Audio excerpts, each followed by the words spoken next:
السلام عليكم ورحمة الله وبركاته.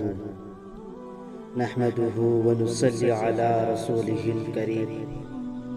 أما بعد، فأعوذ بالله من الشيطان الرجيم. بسم الله الرحمن الرحيم. يا أيها الذين آمنوا لا تتبعوا خطوات الشيطان ومن يتبع خطوات الشيطان فإنه يأمر بالفحشاء والمنكر.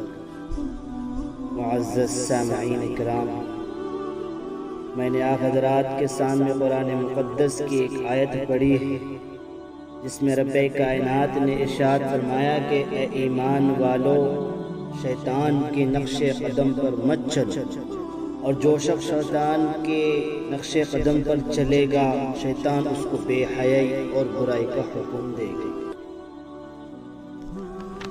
ملت اسلامیہ کے نوجوانوں، آج کے اس محفل میں اور آج کے اس مبارک اجلاس میں میری تقریر کا موضوع آج کا بگڑا ہوا معاشرہ اور ہماری ذمہ داریاں۔ بارگاہ خداوندی میں دعا کیجئے کہ خالق کائنات مجھے صحیح بات کہنے اور پوری امت مسلمہ کو اس پر عمل کرنے کی توفیق عطا فرمائے۔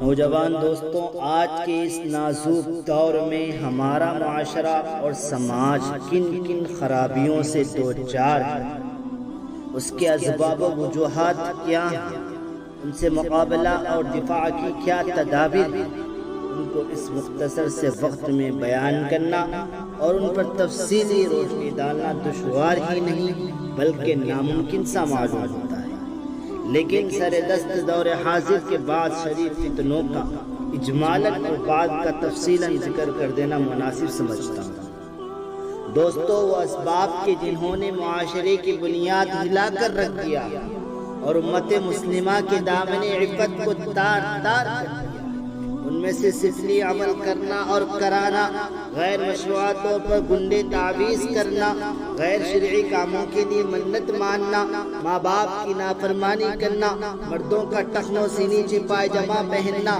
غیر محرم مرد اور عورتوں کا بے محابہ ملنا جلنا، لغو تفریحات میں وقت ضائع کرنا، ریڈیو ٹیلی ویژن پر فواحشات اور حیاسوز مضامین کا نشر ہونا، ان کا دیکھنا سننا، سینما دیکھنا، جوا کھیلنا، عورتوں کا بے پردہ رہنا اور ننگے سر گھومنا پھرنا، گلا بازو اور پیٹ کا کھلا رہنا، باریک لباس پہننا، شوہر کی امانت میں خیانت کرنا، دفاتر میں نامحرموں کے ساتھ کام کرنا، بے پردہ بازاروں میں جانا، نوجوان لڑکوں اور لڑکیوں کا کالج میں مخلوط تعلیم حاصل کرنا، رشوت لینا اور دینا، سود لینا اور دینا، غیبت کرنا یا سننا، تصاویر کا رکھنا یا دیواروں پر لگانا، شوقیہ کتا پالنا، تقاریب شادی میں روپیہ پیسہ نمائش کے لیے خرچ کرنا۔ الغرض بہت سی خرابیاں ہیں جو ہمارے معاشرے میں اور سماج میں جاری و ساری۔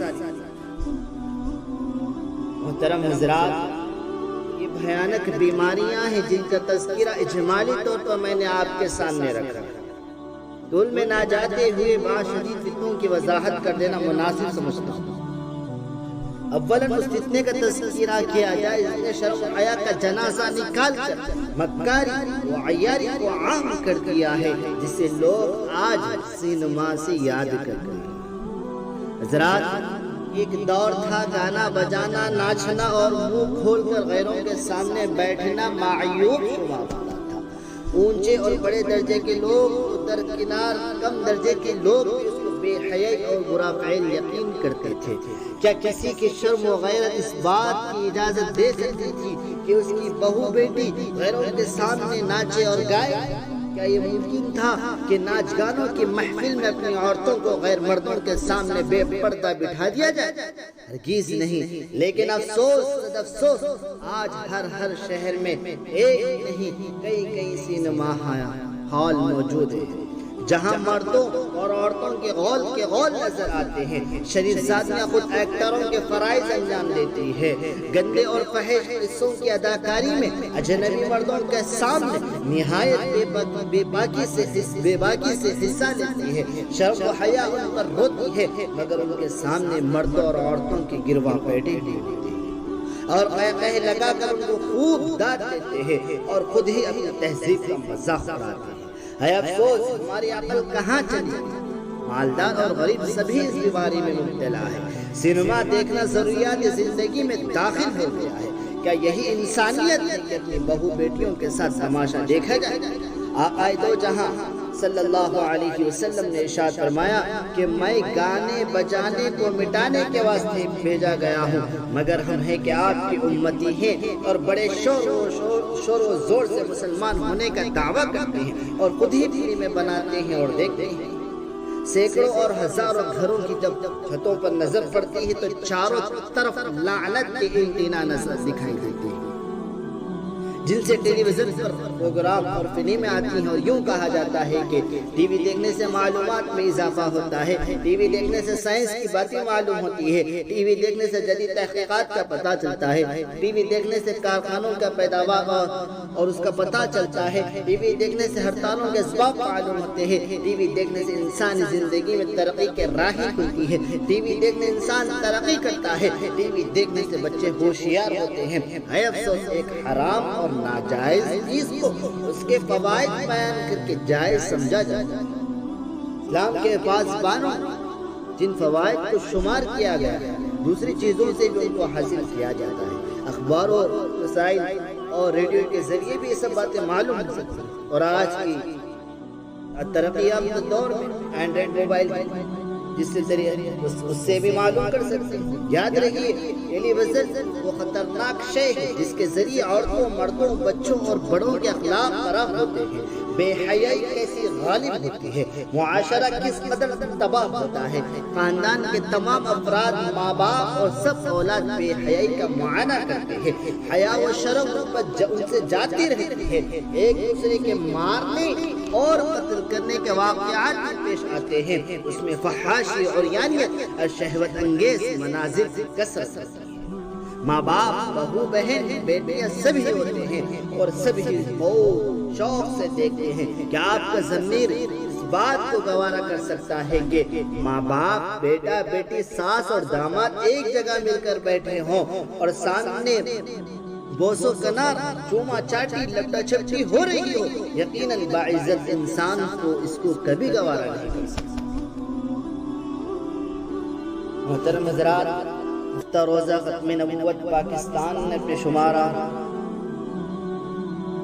5 نمبر جلد میں بڑا دردناک واقعہ بیان کیا۔ واقعہ یوں ہے کہ رمضان مبارک کی بات، افطار سے کچھ دیر پہلے ماں اپنی بیٹی سے کہتی ہے کہ آؤ افطاری کی تیاری میں میرا ہاتھ بٹاؤ۔ بیٹی جواب دیتی ہے کہ امی جان مجھے تھوڑی دیر ٹی وی پہ پروگرام دیکھنا ہے، اس کو دیکھنے کے بعد کام کروں گی، یہ کہہ کر بیٹی چھت پر چلی جاتی ہے۔ کمرے میں ٹی وی رکھا ہوا ہوتا ہے، بیٹی ماں کے ڈر سے دروازہ بند کر لیتی ہے۔ ادھر ماں بیٹی کو آواز پر آواز دیتی ہے مگر وہ ایک نہیں سنتی۔ کافی وقت گزر جاتا ہے، گھر میں سب مرد حضرات بھی آ جاتے ہیں، افطاری سے فراغت بھی ہو جاتی ہے، مگر بیٹی کمرے سے باہر نہیں نکلتی۔ ماں دروازہ کھٹکھٹاتی ہے، اندر سے کوئی آواز نہیں آتی۔ ماں کا دل ڈر جاتا ہے، اس کے باپ اور بھائیوں کو بلاتی ہے، وہ سب حاضر ہوتے ہیں اور دروازے کو توڑ دیتے ہیں، کمرے کے اندر داخل ہوتے ہیں، دیکھتے کیا ہے کہ لڑکی زمین پر اوندھی پڑی ہوتی ہے اور مر چکی ہوتی ہے۔ سب کے سب اس کو زمین سے اٹھا کر تھک جاتے ہیں مگر وہ نہیں اٹھتی۔ اچانک کسی کے ذہن میں ایک بات آتی ہے کہ ٹی وی کو اٹھایا جائے تو لڑکی بھی اٹھ جاتی ہے۔ بس پھر تو یہ ہوتا ہے کہ ٹی وی کو اٹھایا جاتا ہے تو لڑکی بھی اٹھتی ہے، ورنہ کوئی اس کا اٹھنا ناممکن سا ہو سکتا ہے اس وقت۔ آخرکار ٹی وی کے ساتھ لڑکی کو بھی اٹھایا جاتا ہے اور اس کو نیچے لایا جاتا ہے، غسل دیا جاتا ہے، کفن پہنایا جاتا ہے اور چارپائی پر لٹایا جاتا ہے۔ اس کے بعد چارپائی کو اٹھایا جاتا ہے مگر وہ نہیں اٹھتی۔ پھر وہی تدبیر بروائے کار لائی جاتی ہے، کروائی جاتی ہے کہ ٹی وی کو اٹھایا جائے اور قبرستان لیا جائے۔ اس وقت ٹی وی کو اٹھایا جاتا ہے، قبرستان لے جاتے ہیں، لڑکی کو دفن کر دیا جاتا ہے اور ٹی وی کو گھر لانا چاہتے ہیں۔ جو ہی ٹی وی اٹھاتے ہیں لڑکی قبر سے باہر آ جاتی ہے، لڑکی کو دوبارہ دفن کیا جاتا ہے، ٹی وی کو اٹھانا چاہتے ہیں، میت دوبارہ قبر سے باہر آ جاتی ہے۔ اب تو سب کے سب حیران میں ہے، پریشانی کے عالم میں ہے، ہر تدبیر ناکام ہے۔ آخرکار ٹی وی سمیت لڑکی کو قبر میں دفن کر دیا جاتا ہے۔ دوستو، جگر پر ہاتھ رکھ کر فیصلہ کریں کہ اس لڑکی کا انجام کیا ہوا۔ ایک متعدد واقعات اس طرح کے رونما ہو چکے ہیں جو ہم سب کے واسطے عبرت کا پیغام ہے۔ یہ واقعات ہم یہ بتا دینا چاہتے ہیں کہ ٹی وی انسانیت کی دشمن ہے، ٹی وی فحاشی و عریانیت ہے، ٹی وی تباہی و بربادی ہے، ٹی وی سے عیاری و مکاری پھیلتی ہے، ٹی وی سے زناکاری و بدکاری عام ہوتی ہے، ٹی وی سے شرم حیا کا جنازہ نکلتا ہے، ٹی وی سے بھیانک جرائم کا بازار گرم ہوتا ہے، ٹی وی سے معصیت و نافرمانی کا باب ہوتا ہے، ٹی وی سے دنیا و آخرت دونوں تباہ و بربادی ہوتی ہے، ٹی وی سے خدا اس کا رسول ناراض ہوتا ہے۔ ملت اسلامیہ کی جیالو، ہماری ذمہ داری ہے کہ قوم ملت کو اس بھیانک بیماری سے بچانے کی فکر کریں، تقریروں اور بیانات کے ذریعے اس کے ناجائز ہونے اور اس کی قباحتوں کا تذکرہ کریں، تصنیفات اور تالیفات میں امت کو سینما اور ٹی وی سے بچنے کی تعلیم دیں، آقا دو جہاں صلی اللہ علیہ وسلم کی سیرت اور ان کی زندگی ان کے سامنے رکھیں جو کہ قیامت تک کے آنے والے انسانوں کے لیے نمونہ ہے۔ اپنے گھر، خاندان، رشتہ داروں اور متعلقین میں اس وباء عظیم کو جنم نہ لینے دیں۔ اخبار اور رسائل شائع کر کے امت کی ایک اصلاح اور ایک امت اصلاح معاشرے کو درس دیا جائے۔ برباد گلستان کرنے کو ایک ہی الو کافی تھا، برباد گلستان کرنے کو ایک ہی الو کافی تھا، ہر شاخ پہ الو بیٹھا ہے، انجام گلستان کیا ہوا۔ قوم کی تباہی اور بربادی کے لیے سینما اور ٹیلی ویژن ہی کافی تھی، اور آج کے دور میں، آج کے ترقی یافتہ دور میں موبائل، اینڈرائیڈ موبائل، مگر یورپ اقوام اور دشمنان اسلام میں مسلمانوں کو تباہی کے غار میں ڈھکا دینے اور ان کے پاکیزہ معاشرے کو بد سے بدتر بنانے کے لیے بے پردی کا درس دیا۔ مغربی تہذیب کی اس آواز پر خواتین حضرات نے لبیک کہا اور شریعت مطہرہ کے اس اہم عظیم حکم کو بسے پشت ڈال کر بے پردہ گھومنے لگے۔ حالانکہ آدم علیہ السلام سے لے کر نبی اکرم صلی اللہ علیہ وسلم تک پوری دنیا کی تاریخ میں عورت مرد کے باہم اختلاط کو کبھی اچھا نہیں سمجھا گیا۔ موسیٰ علیہ السلام نے جب مدین کا سفر کیا تو جو عورتیں کنویں میں الگ کھڑی تھیں اس کی وجہ بھی یہی بتلائی گئی کہ انہوں نے مردوں کے ہجوم میں گھسنا پسند نہیں کیا۔ پردے کا حکم نازل ہونے سے ترمذی شریف کی روایت کے مطابق زیب و زینت اختیار کرنا اس وقت ایک عجیب ماحول پیدا ہوا تھا۔ ایک روایت ترمذی شریف جس میں زینب بنت جحش رضی اللہ عنہ اپنے چہرے دیوار کی طرف کیے ہوئے بیٹھی تھی۔ اس سے پتہ چلتا ہے کہ پردہ کا حکم نازل ہونے سے پہلے مردوں اور عورتوں میں جو شریف خاندان سے تعلق رکھتے تھے بے تکلف ملاقات کا رواج تھا۔ قرآن پاک جو زمانے جاہلیت کی عورتوں کی بے پردگی کا تذکرہ ہے وہ آوارہ اور لونڈیوں کے بارے میں ہے۔ زندگی کے ہر شعبے میں عورتوں کو ساتھ رکھنا یورپ اقوام کی پیداوار ہے۔ یورپ اقوام کا یہ حال ہے اور یہ عمل پہلے ہی نہ تھا بلکہ ماضی سے ہٹ کر بعد کی پیداوار ہے۔ پیارے دوستو، شریعت مطہرہ نے پردہ کے فوائد اور بے پردگی کے نقصانات سامنے رکھ کر پردے کا حکم دیا۔ چنانچہ تجربہ شاہد ہے کہ پردے سے دینی اور دنیاوی فائدے ہیں اور بے پردگی سے بے شمار نقصانات ہیں۔ بے پردگی معاشرہ اور خاندان کی بنیاد کو ہلا کر رکھتی ہے۔ بے پردگی ذہنی، جسمانی اور اخلاقی قوتوں کو فنا کرنے کا آلہ ہے۔ بے پردگی سے دلوں کی پاکیزگی ختم ہوتی ہے۔ بے پردگی سے بھیانک نتائج سامنے آتے ہیں۔ بے پردگی سے فتنہ و فساد کا دروازہ کھلتا کرتا ہے۔ بے پردگی سے عیاری و مکاری، زناکاری و بدکاریاں عام ہوتی ہے، جس کی شریعہ مطلق کی زندہ مثال یوں سمجھے یورپ اقوام میں موجود ہے کہ ہر مثال بے شمار عورتیں ناجائز اور حرام اولاد کو جنم دیتی ہیں۔ بے پردگی سے عورتوں کی حیا جاتی رہتی ہے، بے پردگی سے مردوں کے دل و دماغ میں برے وساوس اور گندے خیالات پیدا ہوتے ہیں، بے پردگی سے زندگی کے ہر شعبے میں ہر بد انتظامی، بد اخلاقی اور بے حیائی جیسی مہلک بیماریاں وجود میں آتی ہیں۔ نیز سب سے بڑھ کر شریعت اسلامیہ کا حکم توڑتا ہے، اللہ اس کا رسول ناراض ہوتا ہے۔ ہمارا رات دن کا تجربہ ہے کہ بے پردگی سے آج ہم اسلامی معاشرے میں تمام نقصانات سامنے، ہماری ذمہ داری ہے کہ خواتین حضرات کو پردے کا حکم سنایا جائے، ازواج مطہرات کو حالات اور ان کی پاکیزگی سیرت کو ان کے سامنے رکھا جائے۔ قرآن پاک میں پردہ پر کس طرح کس قدر زور دیا گیا ہے، در احادیث میں کس قدر پردے کی اہمیت کو بیان کیا گیا، وہ سب کو سنایا جائے، بے پردگی کے نقصانات ان کے سامنے رکھا جائے اور پردے کی فضیلت اور اس کے فوائد ان کو بتائے جائے۔ اگر پردہ ہوگا تو بھیانک جرائم سے حفاظت ہوگی، اگر پردہ ہوگا تو پاک دامن خواتین کا چہرہ اوباش اور بدکار لوگوں کی نظروں سے محفوظ ہوگا، اور اگر پردہ ہوگا تو ان کے حسب و نسب پر کسی قسم کا داغ دھبا نہ آئے گا، اگر پردہ ہوگا تو مردوں اور عورتوں کا دل و دماغ شیطان کی وسوسوں سے پاک صاف رہے گا، اگر پردہ ہوگا تو خاندان والی عورت کو عفت کی داد دے گی، اگر پردہ ہوگا تو ذہنی و جسمانی قوتوں میں اضافہ ہوگا، اگر پردہ ہوگا تو فتنہ و فساد و فواحش کا دروازہ بند ہوگا، اگر پردہ ہوگا تو فواحشات کا دروازہ بند ہوگا، اگر پردہ ہوگا تو عورتوں کی حیا باقی رہے گی، اگر پردہ ہوگا تو شریعت کے حکم پر عمل ہوگا، اگر پردہ ہوگا تو آخرت میں نجات کا سامان ہوگا۔ دوستو، ہماری ذمہ داری ہے کہ اپنی عورتوں کو بے پردہ نہ رہنے دیں، تاکہ تاکید کے ساتھ ان کو پردے کا تعلیم دی جائے۔ کالجوں میں بے پردہ تعلیم حاصل کرنے سے اور کالجوں کی کلچر لیب گزارنے سے اپنے بچوں کو روکا جائے۔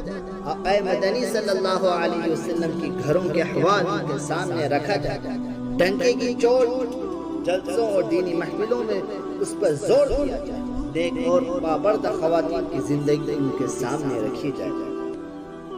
محترم حضرات، آج کے پرفتن دور میں اور آج کے اس پرآشوب دور میں چاروں طرف فساد کا ماحول بنا ہوا ہے، برائیاں عام ہوتی چلی جا رہی ہیں، چاروں طرف شیطانی جال پھیلے ہوئے ہیں، دور دیوار سے گانے بجانے کی شیطانی آواز فضا میں تعفن پیدا کر رہی ہے۔ شیطان الرجیم انسانیت کو تباہی کے دہانے پر کھڑا ہونے کے لیے تن من دھن کی بازی لگا رہا ہے۔